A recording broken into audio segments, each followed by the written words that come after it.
Now at this point, I was literally a few hours from the deadline and I still had to make the whole final rendering, which is the longest part, but I didn't panic. Hey folks, today I want to talk about how to design a creature, a tree creature, and also how to do it quickly. This is all started at the end of January when I found out that the Character Design Challenge group on Facebook had a Lord of the Rings theme for the current month. And one does not simply skip a Lord of the Rings challenge. The problem was that I had 2 days till the deadline, tons of work to do, little free time, and I still had to do my daily dungeons in ESO. So this is my process for designing a creature when I'm really in a hurry. Now, the purpose of the Facebook group is character design. So when I had to choose a character from Lord of the Rings, I couldn't choose anything other than the Ents. Cause how cool are the Ents?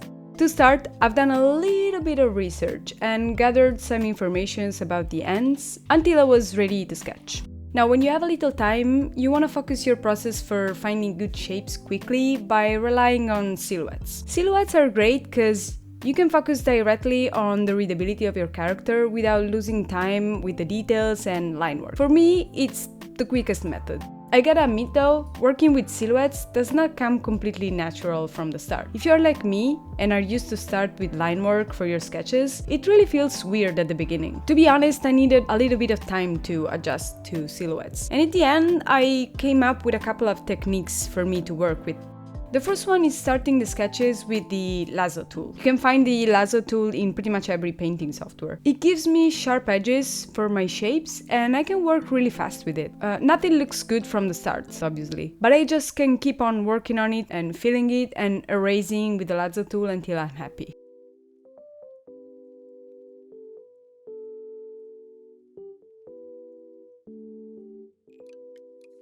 The other way is going directly with the brush, starting with a big brush for the main masses and a little brush for the details. My favorite part in this is to carve out the shape with the eraser. It's just soothing and it really feels like sculpting.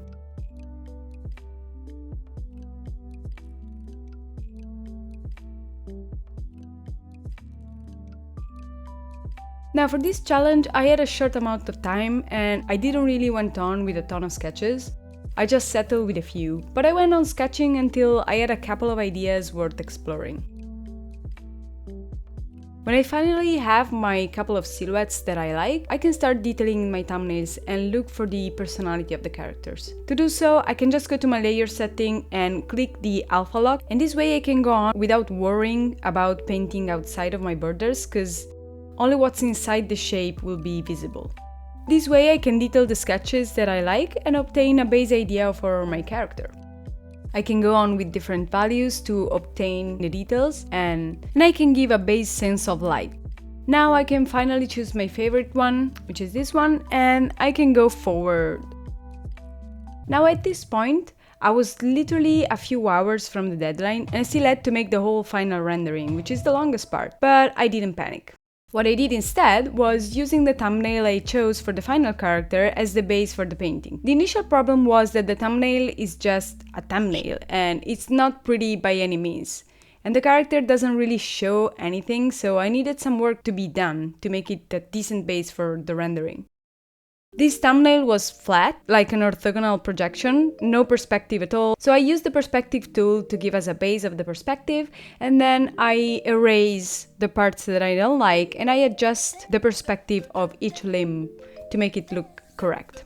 In this way, I reuse the material that I already have with my thumbnail to give myself a base for the final rendering without losing much time, without having to redraw much of it. Another thing that I did going forward was to find tricks for moving on quickly, and I decided that I couldn't render everything by hand, like the leaves for example, and here's what I did. Let me show you. I picked the flat brush from the painting folder and I just used its shape to describe the leaves texture. I used different values for the ones that are below the others, and I kept on going with lighter values for the leaves on top. This way I could save the time and not bother rendering the leaves, but you still have a sense of leaf texture on the character and you can understand what it is still. Things like that really help saving your time. Sometimes I even make custom brushes to obtain the shapes that I want, and if you're curious about that, check out my short on how to make custom brushes. Anyway, going back to my tree beard.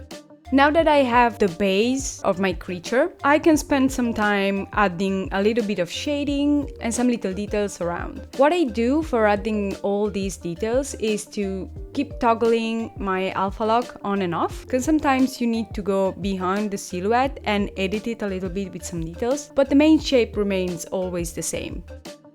Now, once the values are done, it's time to add the colors. And if you are already a channel affectionate, you know the drill, but if you don't, here's how it's done. You can make a new layer on top of your value layer and go into the blending modes and choose color. Now we can color our character without losing the values.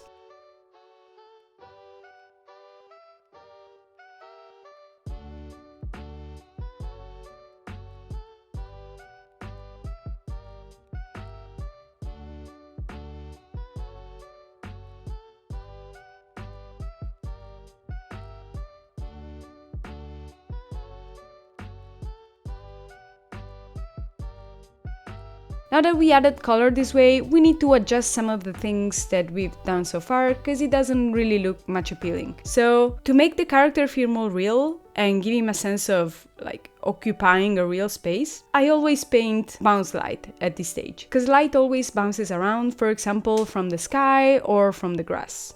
So this way, I'm taking a hint of the color of the sky, and with low opacity, I just paint it in on the character.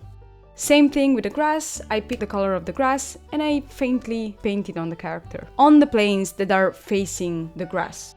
Finally, because our ant is a friendly creature, despite the look, we can add a couple of his buddies on the top. And so I drew in a couple of birds. And here we are, our ant is finished very quickly. Did I make it in time for the deadline? Sadly, no. But I got a nice ant illustration though. Right? Let me know what you think in the comments. Another thing I want to mention is that some of you may know that I provide individual online classes about digital painting, and if you're interested in my courses, feel free to follow me and reach out on my Instagram page. Thank you all for watching, and I'll see you next time.